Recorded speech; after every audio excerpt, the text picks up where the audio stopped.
Si quelqu'un est en Christ, il est une nouvelle créature. Les choses anciennes sont passées.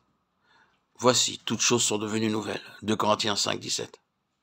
La première partie du verset 18 est très importante. Et tout cela vient de Dieu.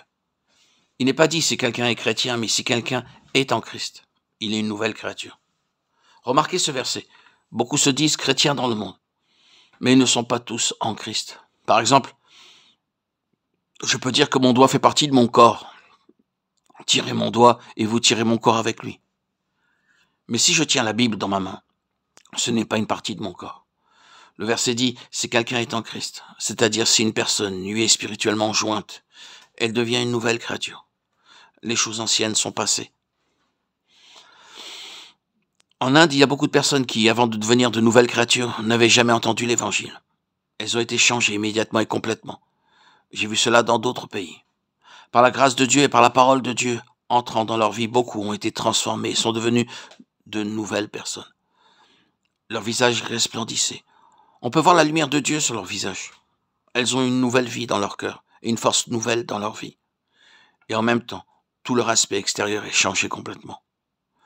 Pour comprendre la pleine signification de ces choses, regardons quelle est notre condition sans le Seigneur Jésus-Christ. Alors nous saurons combien nous avons besoin d'être totalement transformés en acceptant le Seigneur Jésus-Christ comme notre sauveur personnel vivant. Le chapitre 1 d'Ésaïe nous dépeint clairement notre condition intérieure. Lorsqu'un photographe tirant un portrait de vous vous avantage, vous êtes heureux, même si vous êtes d'un naturel sombre. Ce n'est pas comme la parole de Dieu. La parole de Dieu ne nous donne pas une fausse image. Elle nous donne une image authentique de ce que nous sommes. En même temps, Dieu nous dit aussi ce que nous serons, ce que nous sommes maintenant, des pécheurs, et ce que nous pouvons devenir en venant à lui et en devenant une partie de lui. Ésaïe 1,6 est le portrait que Dieu a fait de l'homme pécheur. De la plante du pied jusqu'à la tête, rien n'est en bon état. Ce ne sont que blessures, contusions et plaies vives, qui n'ont été ni pansées, ni bandées, ni adoucies par l'huile. C'est là l'image que Dieu donne à chaque homme dans chaque pays.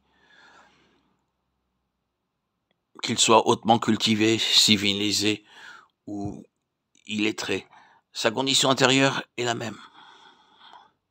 Il y a quelques années, un ami me donna une belle grosse pomme rouge. J'ai pris un couteau et l'ouvris. Elle était pourrie. Je dis, mon ami me l'a donnée avec beaucoup d'amour, pourquoi la jeter? Extérieurement, nous paraissons si beaux et si doux, si cultivés et polis, mais à l'intérieur, tout est pourri. La parole de Dieu dit cela. Dieu dit clairement que de la plante des pieds jusqu'à la tête, rien n'est en bon état. Ce ne sont que blessures, contusions et plaies vives, qui n'ont été ni pansées, ni bandées, ni adoucies par l'huile. Vous pouvez avoir vu des lépreux ayant cette apparence, dont le corps entier est couvert de plaies de la tête aux pieds. Les jambes, l'estomac, le dos et même le visage et les oreilles.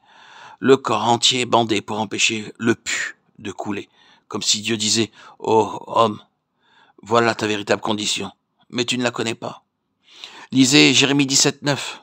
Le cœur est tortueux par-dessus tout, et il est méchant. Qui peut le connaître? Lisons encore ce que Dieu dit de notre cœur dans Matthieu 15, 19. Ce sont les paroles du Seigneur Jésus-Christ. Car c'est du cœur que viennent les mauvaises pensées, les meurtres, les adultères, les impudicités, les vols, les faux témoignages, les calomnies. C'est notre condition. Nos péchés peuvent commencer par une pensée. Combien de sortes de mauvaises pensées nous avons tous?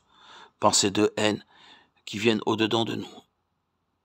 Pensées d'inimitié, de jalousie, pensées de cupidité, de tromperie, de mensonge, de cruauté, viennent comme un fleuve. Elles ne s'en vont pas aisément. Nous disons, je ne les veux pas, mais elles sont là.